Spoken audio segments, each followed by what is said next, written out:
We all love beauty. Beauty attracts everyone. We admire beautiful people, beautiful places, beautiful things.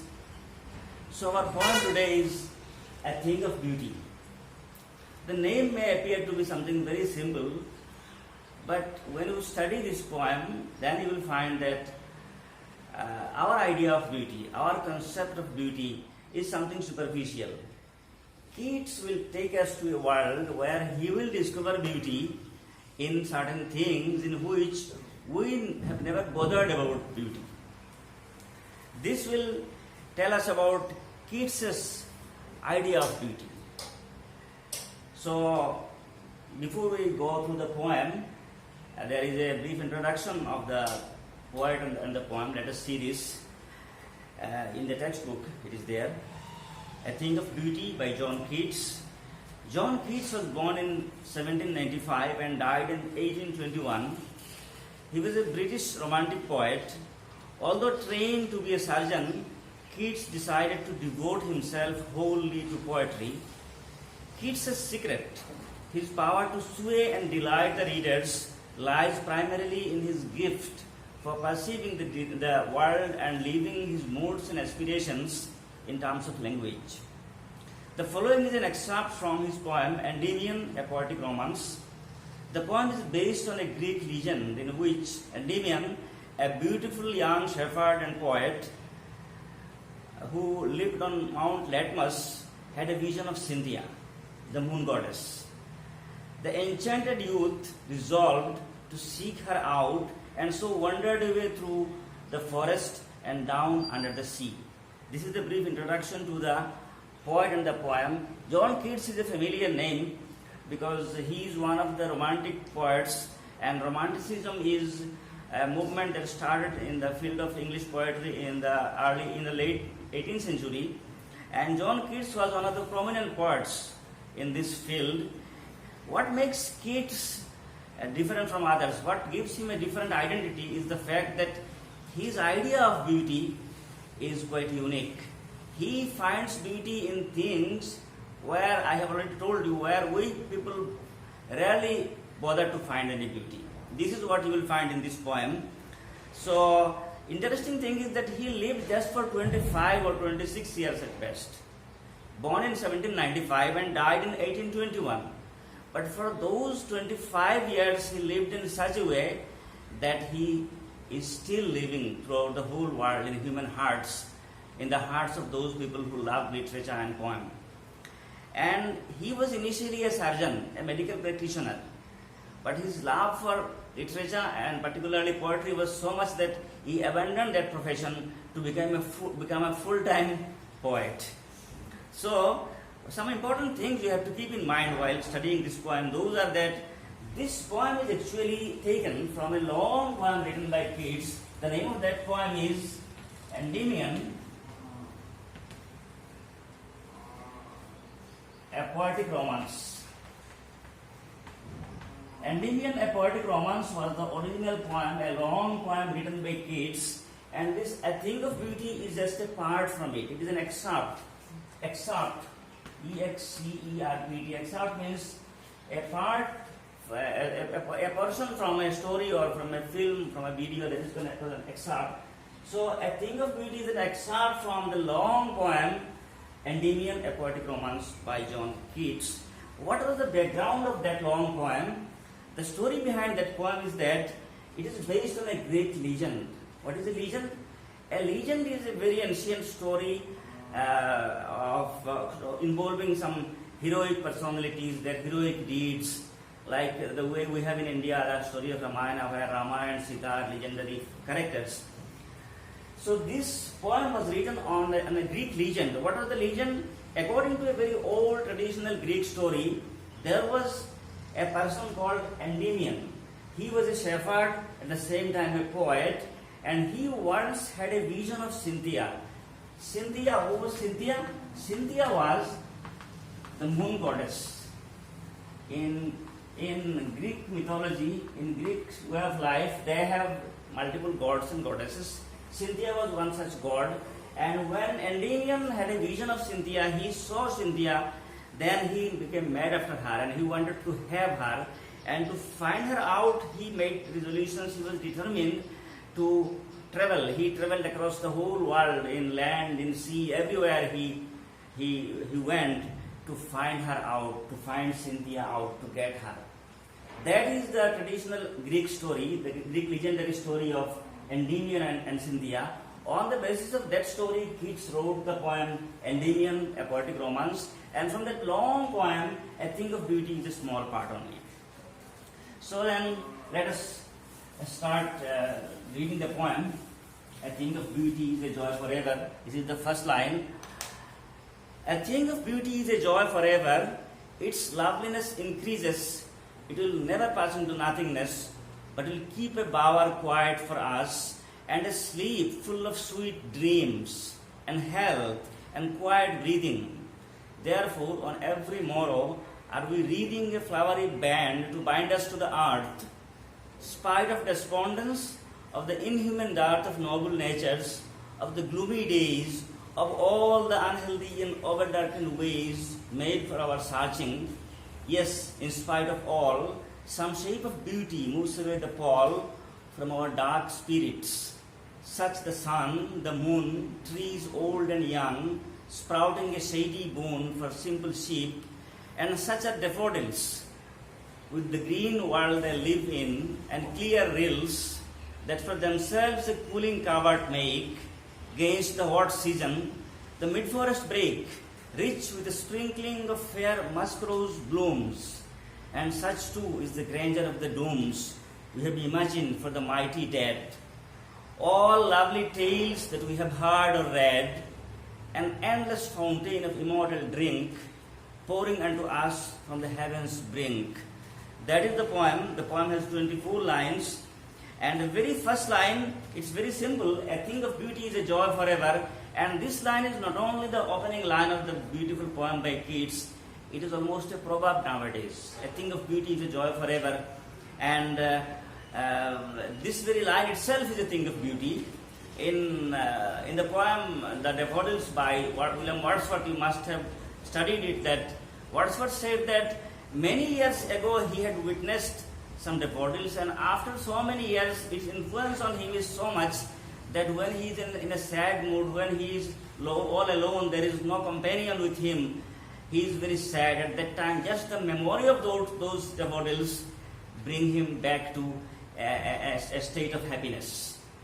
His sadness is removed. He becomes happy again just the moment he remembers those beautiful daffodils. Such is the impact, such is the influence of beautiful things on human mind. And that is what Keats is saying in the very first line, a thing of beauty is a joy forever. And see, the line itself is a thing of beauty, and not only this, you see how Keats has arranged beauty, how he has created beauty. One important way in which he has created beauty in this poem is the rhyme scheme. You see how the words rhyme. The last word in the first line, how it rhymes with the last word in the second line, and it continues. You see the first line ends with the word forever. Forever, and it rhymes with the last word in the second line, never. Forever, never. Then you see the third and fourth line, keep, sleep. Go to the next two lines, breathing, reading. Then comes earth, dirt, days, ways, all, fall, moon, boon. In the next line we have daffodils, rhyming with rills. Then make, break, blooms, rhymes with dooms, dead, red, drink, brink. That is another way of adding beauty to the poem. Since he loves beauty, he has added beauty to the poem. So, the very first line, a thing of beauty is a joy forever, its loveliness increases. The loveliness of a beautiful thing increases. I have just made mention of Wordsworth, that after many years, he continued to enjoy the beauty of daffodils that he had seen many, many years ago. How does the loveliness of a beautiful thing increase? Take as an example, you have clicked a photograph along with your friends. And when the photograph is clicked, it is taken, then you see it in a mobile phone, and then you love it, you enjoy it. Good? But after 5 years, when all those 4 or 5 friends will be separated, they will be living in different parts, they will not be in constant contact. Then again, after 5 years, if you look at the picture, then you will find that this picture carries much more worth now. It has become more worthy. This brings before your mind the memory of those years, the people that you met, the place that you lived in 5 years ago. So with the passage of 5 years of duration, this beautiful picture of yours, it has become more beautiful before you. It has become more worthy. And what about 10 or 20 years later? 20 years later, when you see, you are now an adult, you are now a middle-aged man, and you see this picture was taken 20 years ago. By this time, so many changes have occurred in the life of those people. This picture will now add more beauty to it. It will become more beautiful. It will become more attractive. You will admire it more. Maybe you will hang it on your wall, in great protection. Think about 70 years later, when you become a really old man and you see this picture. So with the passage of time, the beauty of a beautiful thing, it increases. Its loveliness increases with the passage of time. It will never pass into nothingness. It will never become worthless. Then this is the introduction. We can divide the poem into 5 parts. The first part, you can call it introduction. These lines that I have just discussed, this is the introduction. And then in the following lines, you will find Keats tells us certain benefits. The benefits we get from beautiful things. And then you find Keats gives us a list of evil things. A list of evil things. The question may be, the name of the poem is A Thing of Beauty. Why is there a list of beautiful, evil things? This we will discuss later. Then you will find a list of beautiful things. And at the end, you will find conclusion. So then the last one will be conclusion. Into these 4 parts, we can divide the poem for our better understanding. The first part is an introduction. I have just discussed it for the first 3 lines. Then the poet said, what are the benefits we derive from beautiful things? First benefit is that it will keep a bower quiet for us. What does a beautiful thing do to us? Its first benefit is that it keeps a bower quiet for us. Will keep a bower quiet for us. Keep a bower quiet for us. What does this mean? A bower is a shady place under a tree. Suppose there is a tree. The tree has its branches. The branches have leaves. And because of all these things, the tree, its branches and leaves, there will be shade under the tree. Anyone can go and relax during the scorching light, in a hot day. Anyone can go and relax and take rest under the tree. So this bower, the shady place under a tree, it is made quiet, it is made tranquil, it is a place of peace and tranquility for human beings, for other animals. What has made this a place of tranquility? What has made this a place of comfort and relaxation? It is the beautiful things. Tree, leaves and branches, these are all beautiful things. And these things have made the bower a quiet place, a place of peace for all of us. This is one benefit we get from beautiful things. What does it do? It makes comfortable places, comfortable situations for us. The second benefit that we derive from beautiful things, according to Keats, is that it gives us a sleep full of sweet dreams. Sleep full of sweet dreams. Sleep full of sweet dreams. Our sleep and our dreams are influenced by what we do in the daytime. If you are in a place where there are rough people, there is dirty talk, there is fighting, there is enmity, there is hatred, no one loves you, then you will not have peace of mind and you will have tension. And when you go to sleep, your sleep is supposed to be broken. You are not supposed to have a sound and comfortable sleep. You may even have terrible dreams also.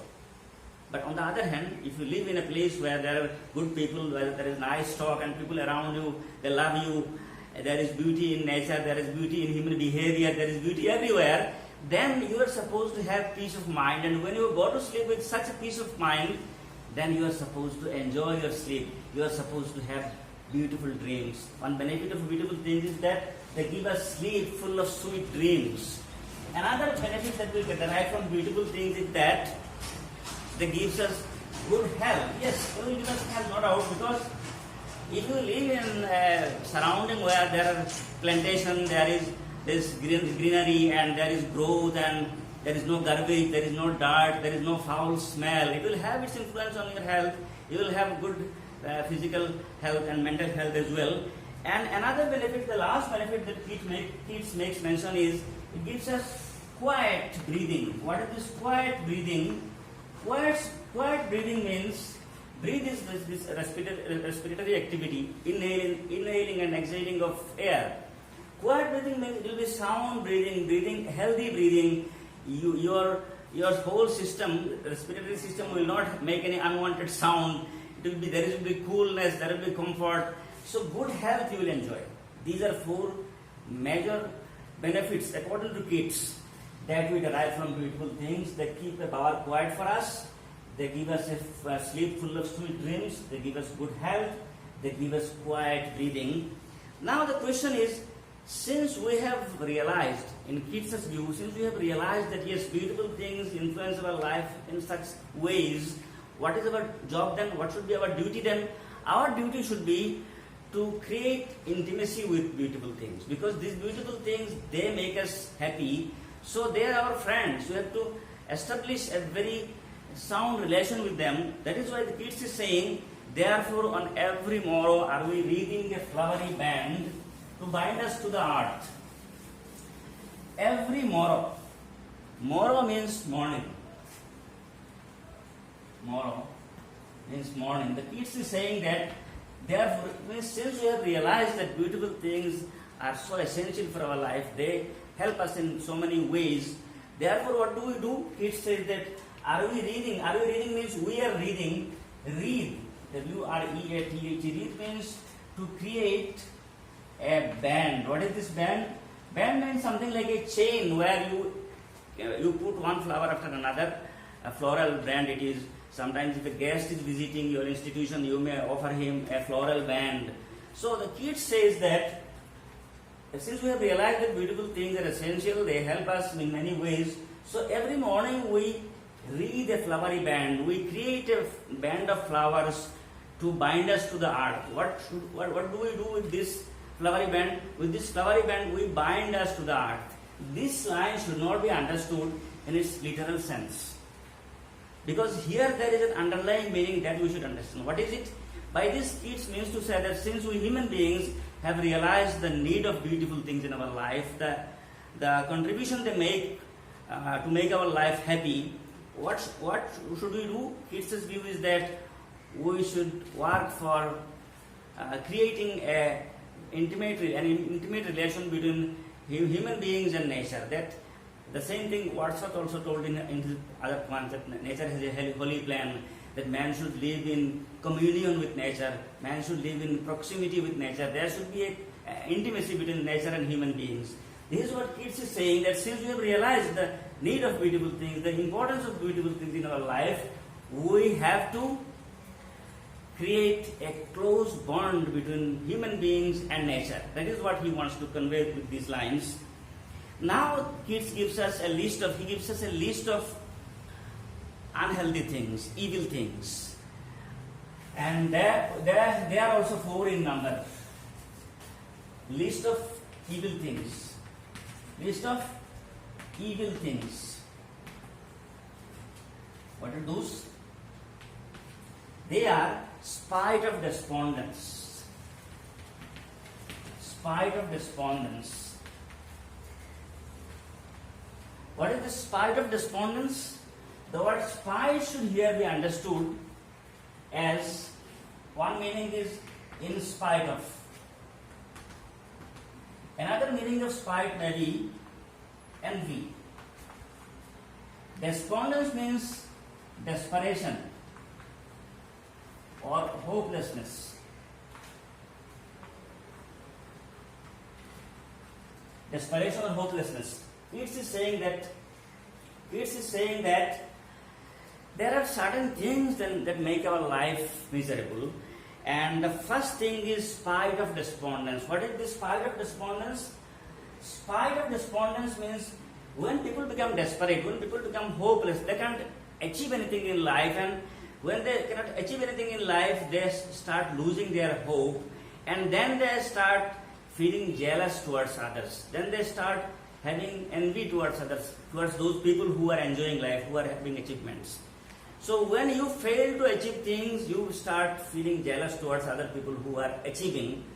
That is called spite of despondence. That is one thing that you encounter in life. That is one evil thing. And then the next evil thing is inhuman dart of noble natures. Inhuman dart of noble natures.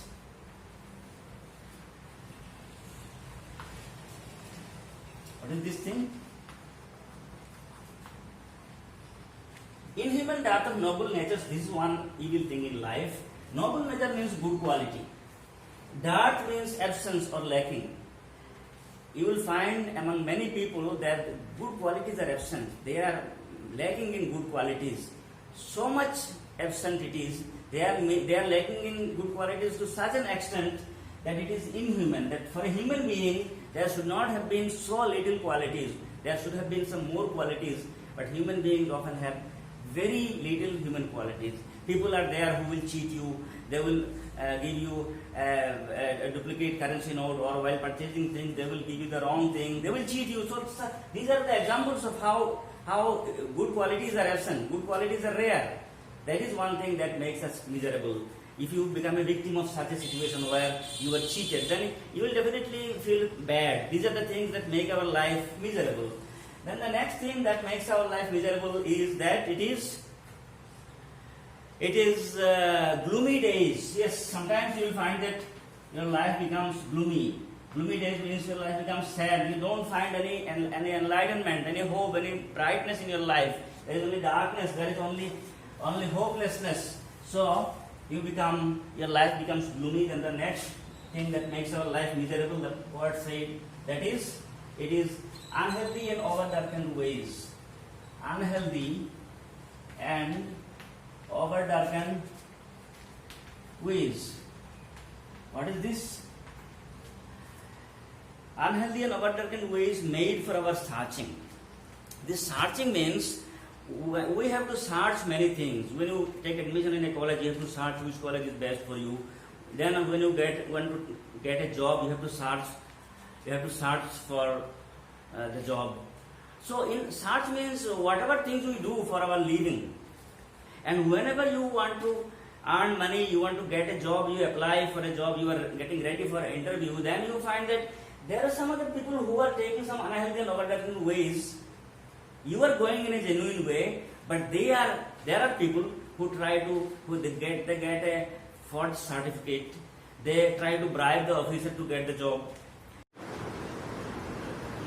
So in life, there are people who fulfill their aim by means of evil practices. Unhealthy and over-darkened ways. Unhealthy, something that is not suitable, that is not right, that is not fair, unfair. Over-darkened ways. Darkened means dark. Something that is made dark. Over-darkened means very dark. It means terrible or criminal. Sometimes there are people you will find who fulfill their target by means of criminal activities also. These are also there in life. Keats has made mention of 4 evil things that you will encounter in life. So when these things will make you unhappy, they will make your life miserable, because you will find around you there is sadness. You become a victim of people's misbehavior. You become a victim of people's hatred. There is hatred, there is criminal activities, and there is this hopelessness. So these things will make you really very sad and miserable, but at that time comes the role of beautiful things. That is why Keats has made a list of evil things to make us ready that yes, these are also essential parts of life. Evil things are there. You will become a victim of such things. You will have to encounter such things. You cannot avoid such things. But the good news is that beautiful things will come to rescue you. Beautiful things will have more influence in life. Beautiful things are more powerful. In spite of all these evil things in life, beautiful things, they will move away the pall. Pall means cover. They will some shape of beauty. In spite of all, some shape of beauty. Some shape of beauty means some forms of beauty. Some beautiful things. What will they do? They will move away the pall. Pall means cover. They will move away the pall from our dark spirits. Your spirit has become dark. Your soul, your heart, your mind has become dark, and you have become miserable. You have lost hope because wherever you go, you don't find any goodness. But and in this way, what has happened is that you have started losing hope in life, and there is a boundary, there is a demarcation between bright world and dark world. What will beautiful things will they do? They will remove the cover of sadness, and when they remove the cover of sadness from your mind, then you will see beauty and brightness and happiness and goodness all around. This is how beautiful things influence our life. In spite of evil things, beautiful things have bigger influence. It is because of them that human beings love life. It is because of the beautiful things that we human beings find life bright and attractive and very nice. So what are those beautiful things, and in what way they influence us? This we will find in the next video. Thank you very much for being with me.